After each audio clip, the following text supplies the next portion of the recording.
Lots of buzz about Wicked this past year. Let's not forget about The Wiz. You see The Outsiders there too. What do these Tony Award-winning acts you're seeing right now have in common? They're part of the 9-show season ticket package.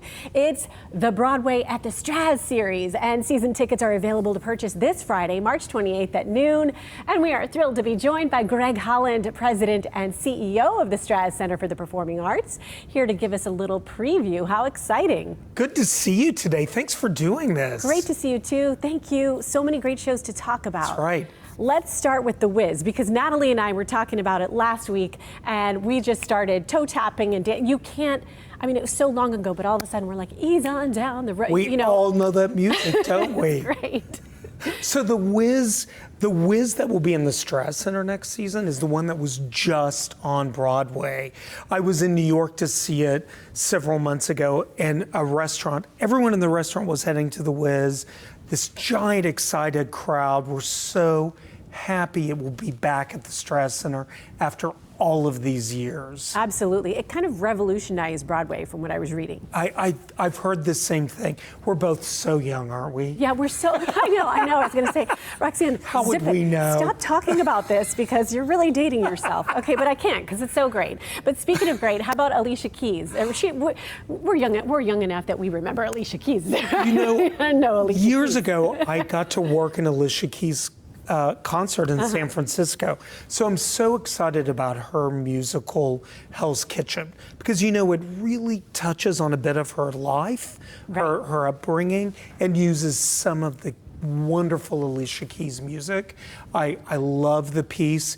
The other one that really harkens back to my past is The Outsiders. Okay, because colleagues and I were talking about reading Outsiders in high school. Right, of course. Reading the novel, of course, seeing the film, and now it's a musical, and you can't get a ticket in New York. Right. Really wonderful. I've heard it's amazing, and it's funny because, like you said, you have all those experiences with it. Again, how did I see The Outsiders? I'm not that old, am I? Yes, I saw the movie. The Outsiders, and the thing that I would love to ask the performers on Broadway is, how do you perform your role as Pony Boy, but then also as Michael C. Thomas Howell, right? Yes. Because all the actors in that movie went on to be so big as actors, so it's like you have to bring a little of that real person into your role. I don't know. Yeah, and what I love about performing arts is that, as opposed to the art of a novel or the art of a film, is it gets to be something else entirely. So I really never thought about the book or the film while I was watching the musical. But the show that really, really excites me is it And Juliet? And Juliet. How did I know?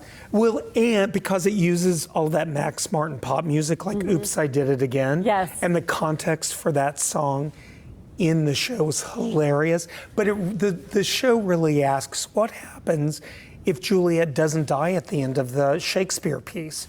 And so all craziness ensues. It's set in this alternate pop music universe. Great fun. I have not seen that, and I really want to, so it's going to be on my list for sure. You can sing along. Oh, see, there you go. I'll try to keep it down, though, because my voice and the amazing performers you bring through, it's incredible. Yeah. So if you want to buy the ticket package, now is the time to do it. Well, not right now. You've got to wait until Friday. We've got the information for you, and there it is. And of course, you can go see. We went through 4 of them, but there are so many, all 9 to look at. What shows. It's going to be incredible. So appreciate your time today, Greg. Thank you. It's good to see you again.